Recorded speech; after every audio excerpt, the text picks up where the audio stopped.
Hello everyone. Good evening. Welcome to the course of Nanotechnology Science and Applications. This is an NPTEL 8-week course where we will be learning about nanotechnology, nanomaterials, the science and applications of nanotechnology.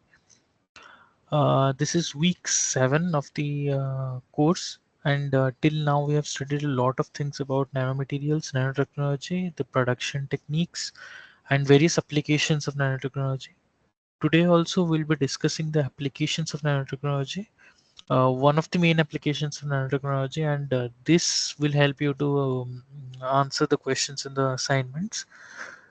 The course is coordinated by Professor Pratap Haridos from IIT Madras, and I will be the teaching assistant for this course. Regarding the doubts of the course, you can always ask in the discussion forum or in this live session where I will be trying my best to clarify your doubts. These live sessions are recorded, so if you still want to see some of these concepts, you can always go back to YouTube to look at these videos. So let's begin the course of today. A brief recap of what we learned in the previous class. Um, till now, we have learned about nanoparticles and how are the applications of nanoparticles. What are the applications of nanoparticles in various sectors and various industries and all. So, on the basis of that, we discussed about different uh, application in optics. We discussed a application, major application of nanoparticles or nanomaterials in optics. So we discussed about conduction band, valence band. How does materials show color as they are showing? How we define that? Then how nanoparticles help us in uh, changing the color of the material, or changing the difference between the conduction band and the valence band energy level. That also we saw. Then we discussed about template assisted synthesis. In template assisted synthesis, we are using a template, and with that template, we are attaching nanoparticles, and this helps in the production of nanoparticles. One thing to remember is that the nanoparticles have high surface to volume ratio. So, due to this high surface to volume ratio, they have high energy, the nanoparticles. So they tend to agglomerate with each other, or coagulate with each other to form bigger particles, so that the energy will be reduced, because every material in this universe tries to be at a lower energy state. So the nanoparticles agglomerate with each other so that they will be coming to the lower energy state. To prevent this, template assisted synthesis can be helpful, because they eradicate the interactions between the nanoparticles.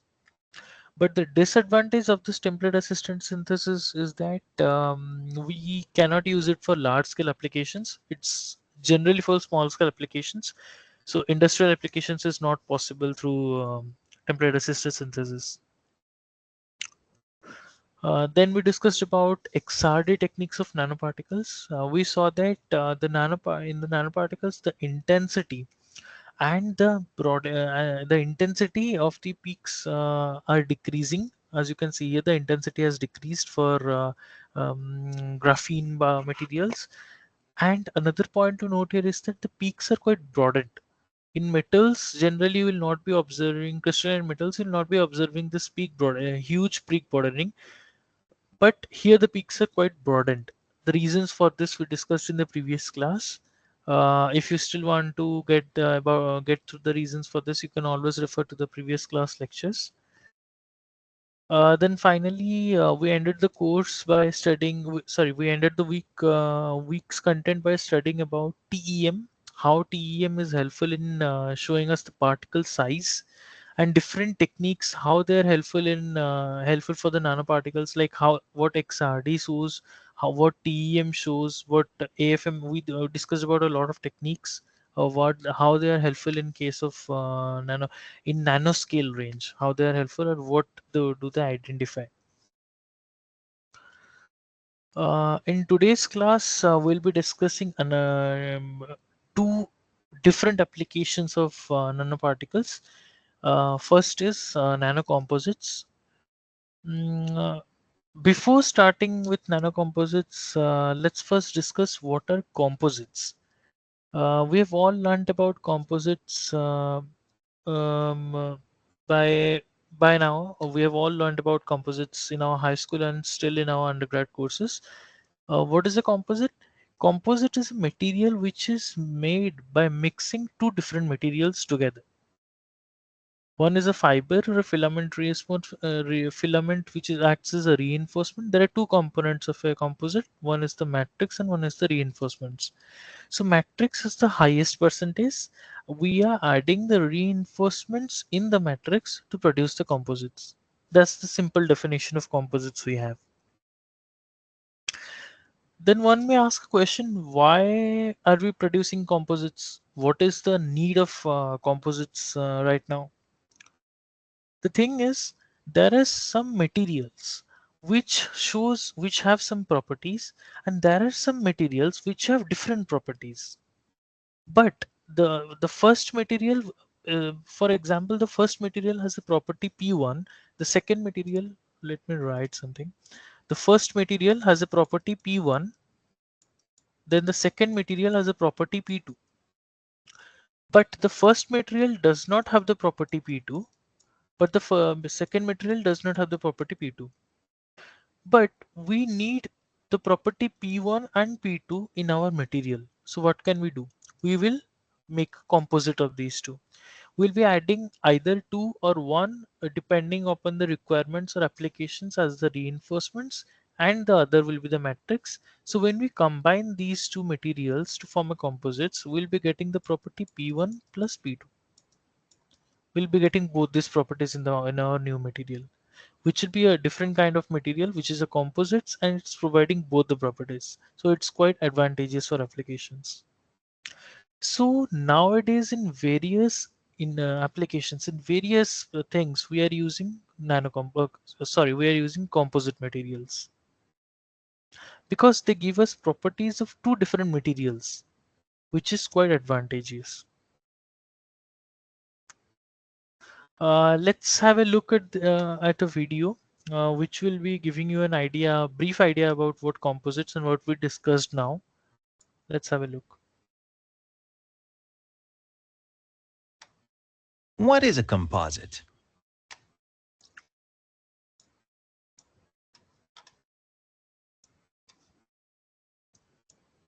What is a composite? To understand what this material is composed of, let's take a closer look at its structure. It has at least two different components whose properties complement each other. The first is most often made up of technical fibers, such as glass or carbon fibers, and is used to reinforce the strength of the product. This is referred to as reinforcement or fiber reinforcement. The second component is a binder. It can be a plastic or polymer resin. This matrix ensures the cohesion of the structure. The materials thus obtained have properties that the components on their own do not have. Take the example of this car. In 5 years, it will weigh 250 kilograms less and allow energy savings of zero point 0.4 liters per 100 kilometers. Furthermore, composites on the whole have an advantage of being very resistant and are much lighter than metals. Arkema even recycles thermoplastic resin-based composites through its helium solution.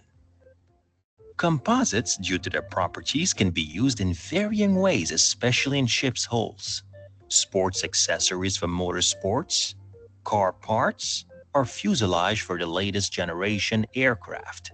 Today is a major opportunity for Arkema, which occupies a prominent place in this field of innovation. Yeah. So we got an idea of what composites are. We discussed about the composite materials. This video was just to give you a brief understanding of what we discussed. Then coming to the term nanocomposites, we discussed about composites. So what do you think nanocomposites will be?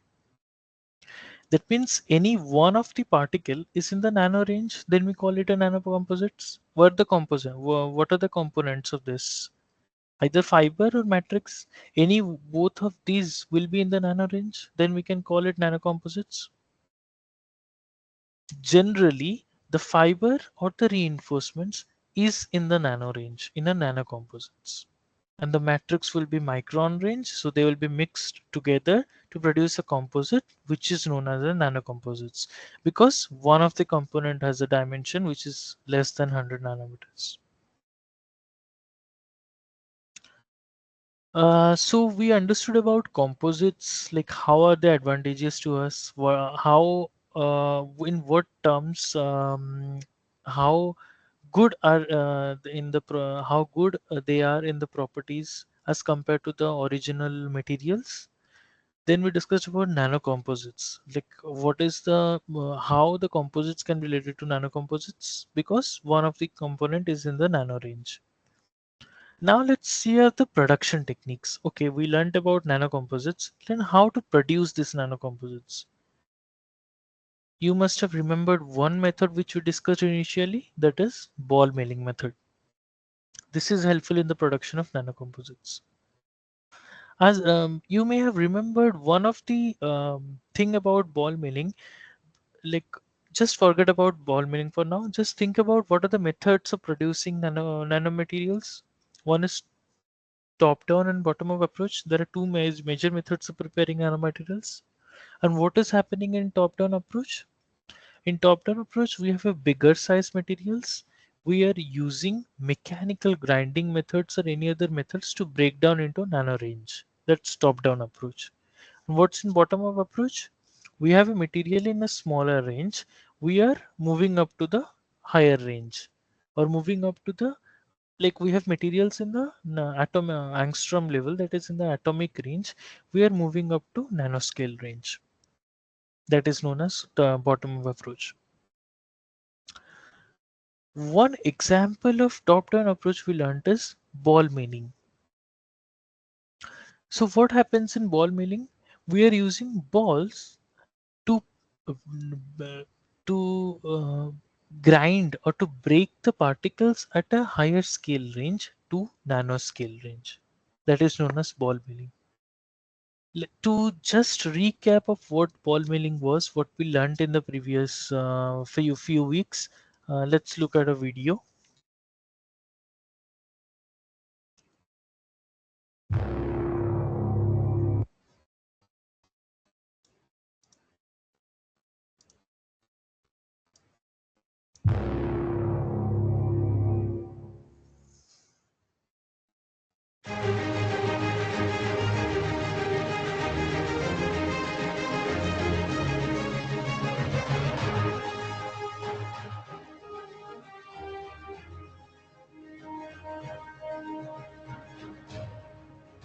This is the feeding system. Previously, as you saw, this is the feeding system where we are feeding the part materials in it, and this is the ball mill where the balls are present and the particles are fed into it. As you can see, how they are rotating.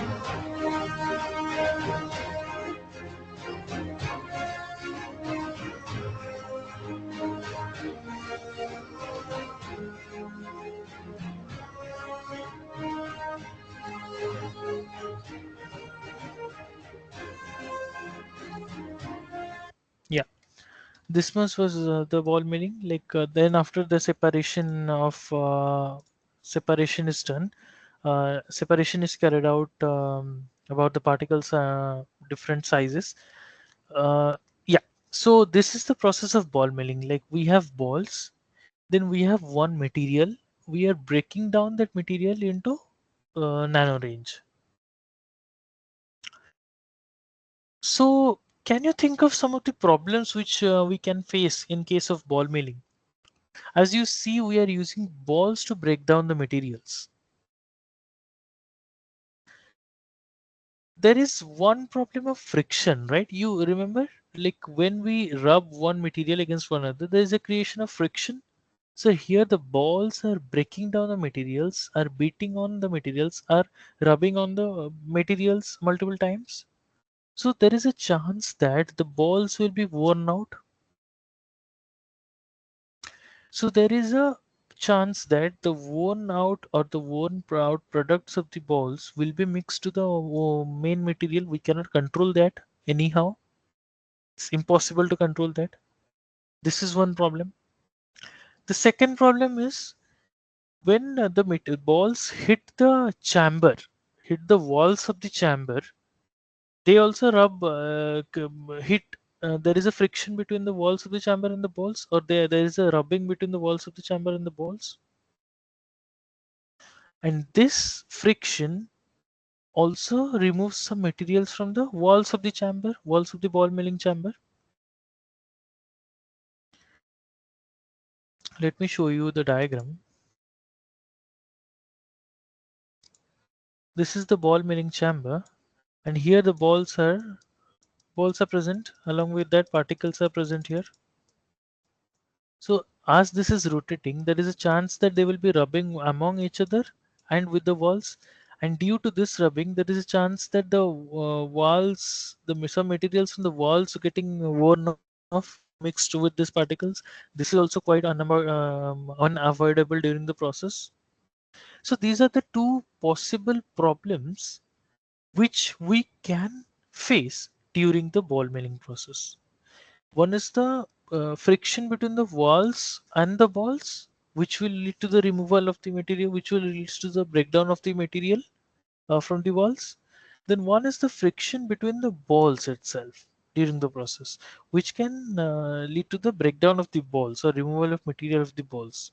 These materials can generally be mixed with the powdered materials. So generally what we use the same bowl and the same balls as our material, almost the same balls and the same as our matrix material. So so that the composition will vary, it will not vary so much. For example, if you are mixing stainless steel powders with some other materials or some other composite, some other nanomaterials to produce composites, so it's better to have a bowl and the ball as stainless steel, so that the contamination will be less because the materials are same. So there indeed there will be contamination, but the composition will not vary up to that extent, because if the composition varies, then all the properties of the composites will be lost. The aim for which you produce the nanocomposites is lost, because material has the composition of the material has changed due to these two problems. So to avoid these two problems, we generally use the same material, same bowl and the same balls as the matrix material. And the balls used are quite hard, like zirconia, stainless steel balls, so that these materials are quite hard, and it will not easily. It will there will be some contamination, of course, but it will not be that easy because of this hard balls. Then we discussed about some of the differences between the normal ball milling and planetary ball milling. Like what are the forces acting? What are the forces acting during the this ball milling? We discussed about that. What are the forces acting? We discussed about that. Here you can see centrifugal force. Then it falls down. Then there is gravity. Then we discuss about the critical velocity with which it should rotate, so that there will be no centrifugal force acting on there will be balance between the centrifugal force and the gravity. So the particles, we don't want the centrifugal force to be permanently present in the permanently acting on the bowl, right? Because if the centrifugal force is acting permanently, if the speed is such that the centrifugal force is continuously being acting on the material, so the balls will never fall down. There will be no breaking of the particles, no friction between the particles and the balls. It will just be the balls and the walls, because the balls will never leave the walls because of the centrifugal force. So due to that, we have a balance between the speed at which is rotating and the balls we are using. So this is what we discussed. Then we discussed about planetary ball mills, like how they have the advantage of planetary ball mills we discussed. I'm not going into details of these because everything was covered by Professor Pratap in very details. So you can always go back to his lectures to understand these in very details. I'm just touching with those points which will help you with the assignment. But if there is still doubts in those concepts, you can always ask me in this presentations. Then we produce the nanoparticles by this ball milling. So you are adding one, you have one material, you have another material, and as we are talking about nanocomposites, the material one is in nano range, then you have material two. Then you are mixing those materials in the ball milling process, and then finally you are getting another powder, which is a mixture of these two materials. Then you need to identify if there are nanoparticles present or if they have agglomerated and to form the macron size particles. You need to address that issue also. You need to check that. How can we check that? We studied in the previous session, previous week. What are the techniques? First one is XRD technique. And what you observed in XRD, do you remember? There is peak broadening as well as there is lessen in the intensity when we go into the nano range, right? This is what is observed in case of ball milled samples also. Let's see. This is what we get in the XRD after ball milling. You see, this sample is milled for 2 hours, just milled for 2 hours. You see, like the peaks are not broadened, the peaks are quite sharp, right? Just milled for 2 hours. That means the production of nanomaterials or nanocomposites is not proper. Then when we are milling it for more number of hours, there is more breaking of particles, there is more mixing, more uniform mixing, more dispersion. So when it is, you can see when it is milled for 18 hours, see, there is a very broad peak, which confirms that the nanoparticles are present, started to form and nanoparticles are present in the material. This is what XRD gives information of. After 18 hours of ball milling, we are able to produce nanoparticles. This is one method of ball milling is one method. Then nowadays there are some research papers which have used one dispersion technique to fix these nanoparticles. And this dispersion technique includes ultrasonication. They're using they have the matrix material, they have the nanomaterials. They're mixing it by ultrasonicating an ultrasonication process. And this ultrasonication process, how does it help? Because due to this heat generated, there is cavitation, and due to this cavitation, the high temperature and pressure, this this helps in the separation of the nanoparticles, or this helps to prevent the agglomeration of the nanoparticles. This is one more technique recently we are using. So these are of two type. The ultrasonications are of two type. In one is bath type, one is probe type. In bath type ultrasonication, what happens? We have mixture in a beaker. Then we have a bath, ultrasonicating bath, and we put that mixture of beaker into that bath, and we keep it for 5 or 10 minutes. And after that ultrasonication, the particles are uniformly dispersed on the in the matrix. The nanoparticles are uniformly dispersed.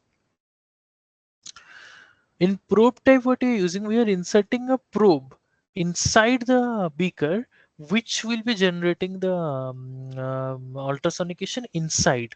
So this will be another method to mix the nanoparticles. Probe type. So these two techniques are used to produce nanoparticles again, ultrasonication techniques. But the timing of ultrasonication, as I told you earlier, there is sometimes high temperature produced in the material. So as we know, the nanoparticles, they always try to agglomerate with each other, because to this will lessen up their energy level, right? They will try to go to the lower energy level. So when we are providing some energy to the sample, because ultrasonication heats up, right? I told you. So when we are providing some energy, there may be a chance that they will agglomerate. So that's why there is an optimization of what time or up to what time should the ultrasonication be done so that the particles will not agglomerate with each other. This is what you have learned about in about nanoparticles. Then we shifted to one more thing. Excuse me.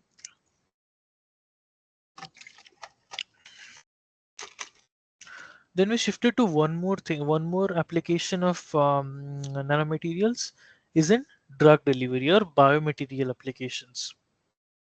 How this nanoparticles act as in biomaterials.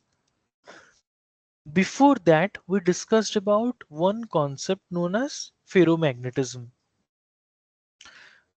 What is ferromagnetism? Ferromagnetic materials are those materials which can show magnetism with the application of magnetic field. And when the magnetic field application is taken out, then also it shows then also it shows attraction to magnets or magnetism. These are what ferromagnetic materials are. Just to give you an example, if the magnetic field is zero, in a metals there are magnetic dipoles present. So in these metals, the magnetic dipoles are randomly oriented. So when we are applying a magnetic field, these moments or the dipole moments will be arranged in a manner, and this arrangement will help in producing what? Magnetism in the material.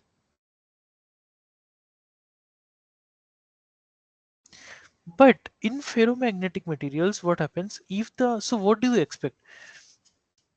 There is magnetic field, there is no magnetic field, so it does not show any proper magnetism. But when the magnetic field is applied, it shows a proper magnetism because the dipoles are aligned, magnetic dipoles are aligned.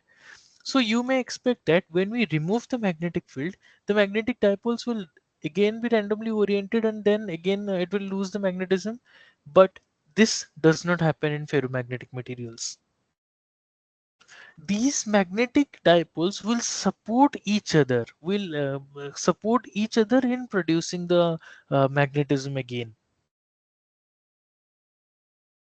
That's why you observe a hysteresis loop in case of ferromagnetic material. Like you start with something, okay, let's apply a magnetic field and create some magnetism. Then we should expect that this graph should come down and it should be zero. But no, it was observed that it goes there. Then it comes to here, which is known, this is known as coercivity. Then again it's come back, reverses, and then again it's goes to this position. So there is a hysteresis loop observed. So there may be a question like, why this is observed here? Because there is no magnetic field. How do you tell that there will be a opposite say magnetism shown in the opposite direction? Then again there is a magnetism seen. Why? Because of the magnetic dipoles. There are multiple magnetic dipoles. There are multiple domains. See, these domains will help each other to show the magnetism after the magnetic field is taken out. This is only seen in case of ferromagnetic materials. Whereas there are two other versions of material, what is paramagnetic and diamagnetic. This is not quite observed in case of paramagnetic and diamagnetic materials.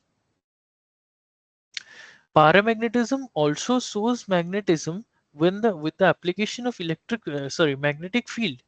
But when the field is taken out or field is not applied, it returns back. It doesn't show any magnetism. It's not like ferromagnetism. There will be hysteresis loop, as you can see here. This blue one is for paramagnetic material. There is no hysteresis loop. It goes up, then it ends, then it comes back. There's no magnetism seen.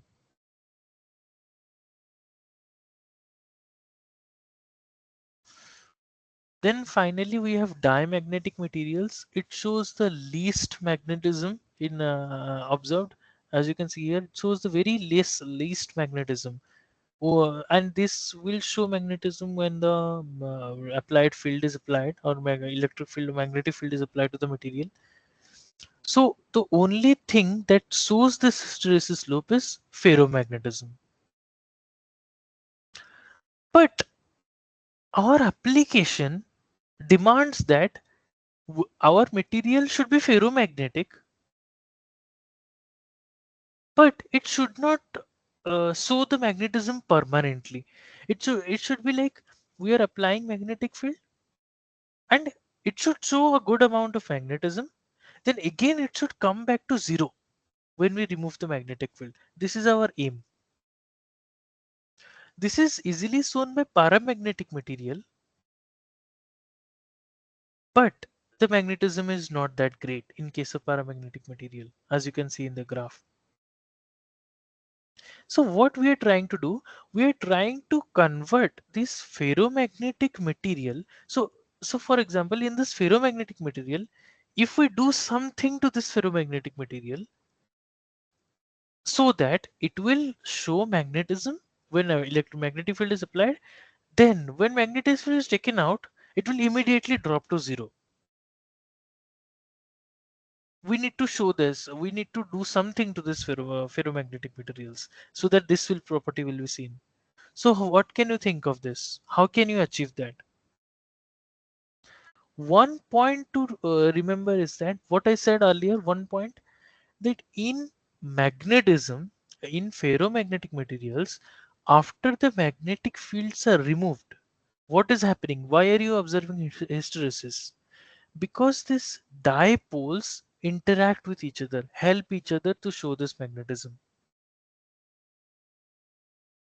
So if the dipole concentration is decreased, or if some of the dipoles are removed, then this property of hysteresis will not be seen, because some of the dipoles, they will be removed. So there are some dipoles which will be showing magnetism when magnetic field is applied, but when the magnetic field is removed, there are no other dipoles which will help the original dipole to show magnetism. Then the hysteresis loop will not be present. This can give us ferromagnetic materials showing good magnetism but no hysteresis loop. This is known as super paramagnetic material.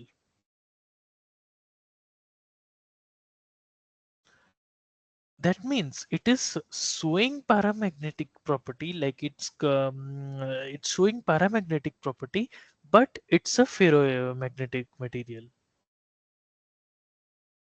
This is known as super paramagnetism. How can you achieve this? As I told you, reducing the dipoles. How can you reduce these dipoles? One answer, coming to the nano range. So when you are coming to the nano grains, when you're you are taking a ferromagnetic materials, you are making nano grains, or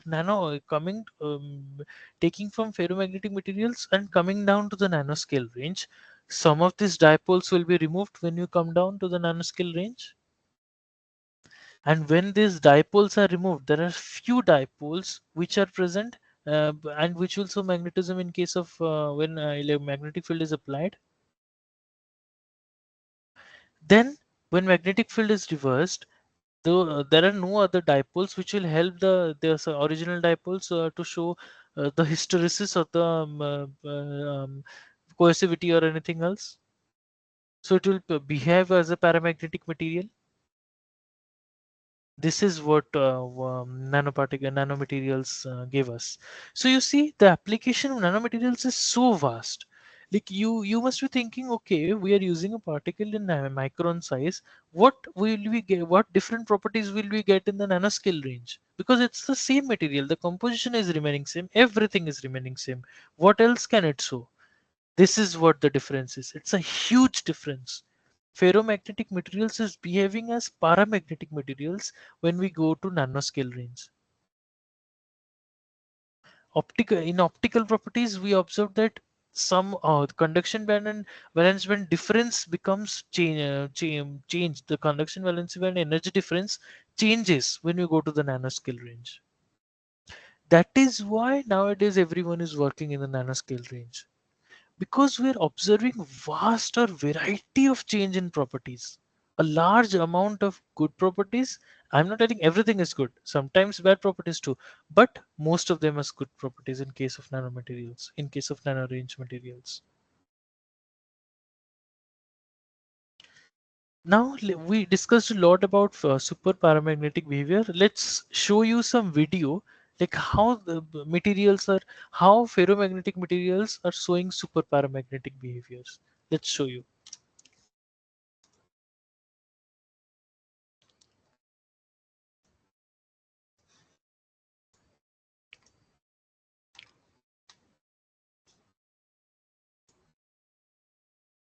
This is a magnet,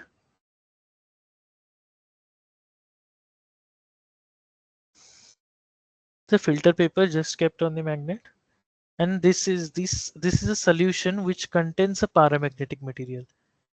See how they are arranged, how these paramagnetic materials are arranged. See, immediately when the magnetic field is applied, how they are arranged. Just have a look. Perfectly showing us ferromagnetic materials, right? Then when it is removed, immediately gone. No hysteresis loop. Immediately the thing is gone. There's no presence of magnetism at all. This is what is the importance of going into the nanoscale. Materials at ferromagnetic materials behaving as paramagnetic materials.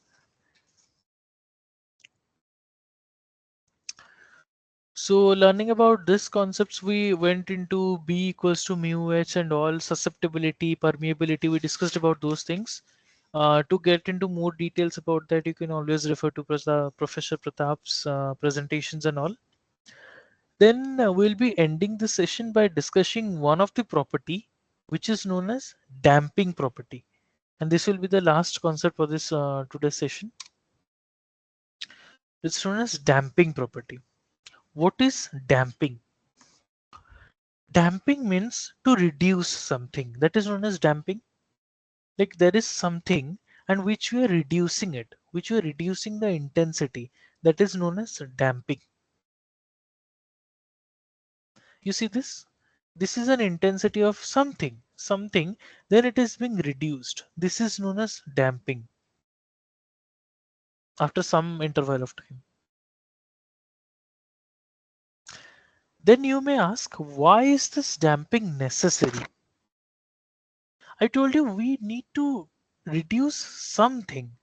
For example, you're driving a car. There is vibrations observed in the motors when the motors are starting. So if these vibrations in the motor are felt by you when you are driving the car, it will be very uncomfortable to drive the car because the vibrations are felt by you. You're driving the car and it's vibrating.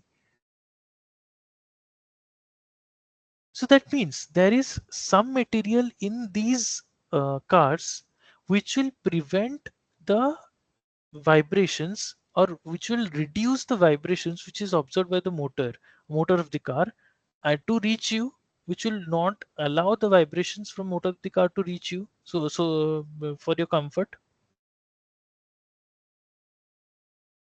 Another example is when you are working in workshops, if some of them are mechanical engineers, or if some of them have worked in workshops, you know the drilling and everything which goes on in workshops, right? So you are in the office and multiple times the drilling is going on. It will be very irritating to sit in the office when there is the drilling everywhere going on and everything is vibrating. So to reduce this drilling and all sounds and vibrations, we use certain techniques to reduce them. That is known as damping. To reduce the intensity of any vibrations or anything.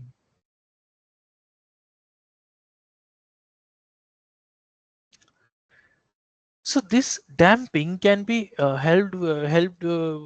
can be understood with the help of spring rule, spring mechanism. We are adding a mass and how we are using the damping. So what is happening? There are various kinds of damping on the basis of this. One is, as I have told you earlier, one is under damped, one is critically damped, and one is over damped. What do you mean by this? Damping means to reduce something. So under damped, what will be under damped? That means the reduction or to reduce something is not that much extent, is not that good. That is known as under damped. So the damp we are damping something, but it is not that good. So it is under damped. As you can see here, the intensity is high, then it's still present. It's still present. After that, it dies out. This is known as under damped. Then we talked about another extreme, which is over damped. What is over damped? In over damped means we are damping it, but the damping is too extreme, too much. Like initially when it starts with vibration is there, then it immediately eliminated the vibrations. That is known as over damped. Then there is something in between these under damped and over damped, that is critically damped. Critically damped means there is some vibration, we are providing the right amount of intensity or opposite intensity to just cancel out the vibration. To exact amount of opposite thing is provided to just cancel out the vibrations. There is no underdamped. That means some vibrations, there is no vibrations remaining, or it is not overdamped. Like all the vibrations are going away. We are providing the right amount of opposite thing so as to balance out the vibration. That is known as critically damped. And on the basis of this, we defined a damping ratio, that is eta. And in that, we defined that the eta can be equals to 0, where it is undamped, like no damping is observed. Then eta is less than 1, which is under damped condition. So yeah, greater than 1 is over damped condition. Less than 1, this I think there is a mistake here. This is less than 1.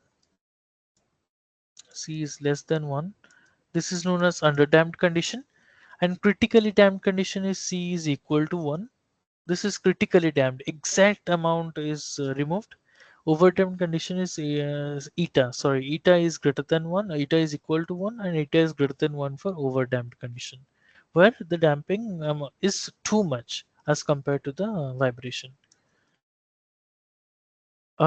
Then let's come. We discussed about damping property. So how, we are talking about nanoparticles, right? How are nanoparticles helping in this damping property? We want this damping to be gone. We want this damping, right? We want this vibration or external irritating noises to be gone. So how are nanoparticles helping in this? There is an example. While we are using polymer matrix and we are adding carbon nanotubes to that, these interface between the carbon nanotube and the polymer matrix helps in damping the sounds or helps in damping the vibrations observed. There are two mechanisms on which it depends. One is stick slip mechanism and another one is intertube sliding mechanism. Both of these mechanisms are well explained by Professor Pratap. I will not be covering in this presentation, but I will be just mentioning you this stick slip, where stick slip mechanism and one other point is intertube mechanisms. These two mechanisms which helps in damping or which helps in reducing the vibrations or amount of external noises which are present. And this both these techniques has to do with the interface between the matrix and the matrix and the reinforcement material. So more details you can always go to the refer to the course lecture notes and all. So yeah, this was all about today, that how nanoparticles help us in various sectors, such as they help in nano reinforcements, sorry, nanocomposite production, and these nanocomposites are in turn helpful in improving the properties, such as mechanical properties of the material and various wear properties of the material too. Then we discussed about how the production of nanocomposites takes place by ball milling methods. Then we discussed about the problems during the production of nanocomposites in ball milling methods. Then we discussed about okay, you produced a nanocomposites by ball milling. How will you identify the nanocomposites are produced with the help of XRD? Then another method we discussed, that is dispersion method. Ultrasonication is used where which is divided into two types, bath type and probe type, where the dispersion of nanoparticles is observed, or agglomeration of nanoparticles is not so much observed in case of dispersion methods, because we are ultrasonicating the particles. Then we discussed about magnetism, ferromagnetism, paramagnetism, and how nanoparticles helps in creating and in converting ferromagnetic materials into super paramagnetic materials, and how the properties are changing in case of these things. We observed that. Then finally, we discussed about damping property, like how nanoparticles are helpful in damping, how the interface between the nanoparticles and the matrix material helps in improving the damping property of the material. We discussed about that. So if there is any doubts, we can discuss now, or if there is any doubts regarding the assignments in previous sessions or in this week 7, we can discuss it now. Otherwise, we can end the course. And next class will be our last class for this course, which will be covering various CNTs and other different types of applications. So that will be the last application for this course, and after that, we'll be ending our course. So if there are no doubts, we can end to this session.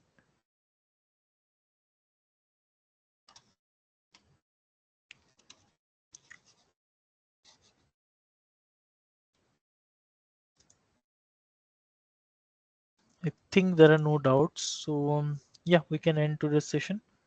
Thank you so much for attending.